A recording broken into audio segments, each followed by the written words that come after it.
Kakinada Atchutapuram railway gate ని ఆనుకుని ఉన్న డ్రైనేజీని పరిశుభ్రం చేసేందుకు చర్యలు తీసుకోవాలని నగరపాలక సంస్థ కమిషనర్ జె వెంకట్రావు అధికారులను ఆదేశించారు. ఎంహెచ్ఓ డాక్టర్ పృథ్వీచరణ్ ఇతర అధికారులతో కలిసి ఆ ప్రాంతాన్ని సందర్శించారు. మెయిన్ ట్రైన్లో కలిసే ఈ డ్రైనేజీని రైల్వే శాఖ సమన్వయంతో పూడికతీత పనులు చేపట్టాలని కమిషనర్ సూచించారు. 47, 48 డివిజన్ల ప్రజలకు ఉపయోగపడే ఈ డ్రైనేజీ పనుల విషయంలో అధికారులు దృష్టి సారించాలని కమిషనర్ కోరారు. రైల్వే అధికారులను సంప్రదించి ఆమోదం తెలిపిన వెంటనే టీఎంఎక్స్ మిషన్ను వినియోగించి షిల్ తొలగింపు పనులను చేపట్టాలని, ఆ ప్రాంత ప్రజలకు ఎటువంటి ఇబ్బంది లేకుండా చూడాలని ఆదేశించారు. ఈ కార్యక్రమంలో ఆయన వెంట sanitary supervisor Rambabu, sanitary inspector Satyappanaidu తదితరులు ఉన్నారు. డైరెక్ట్ మెయిన్ లైన్కి కనెక్ట్ అవుతుంది. ఆ ట్రైన్ గత ఈ సీజన్ అంతా కూడా మొత్తం సీల్తో క్లోజ్ అయిపోయిందని చెప్పారు.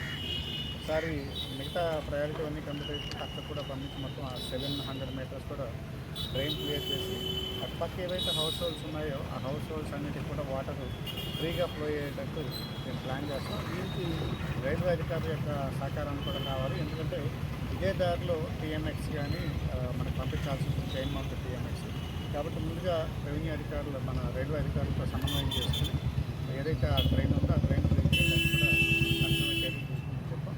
ఈసారి మెయిన్ లైన్స్ అన్ని క్లియర్ అయిన తర్వాత నెక్స్ట్ ఈ ట్రైన్ కూడా క్లియర్ చేసి అక్కడ ఏదైతే ఆ ఏరియాలో ఉన్నటువంటి హౌస్ హోల్డ్స్ ఉన్నారో వారికి ఎవరికి ఇబ్బంది లేకుండా అక్కడ చర్యలు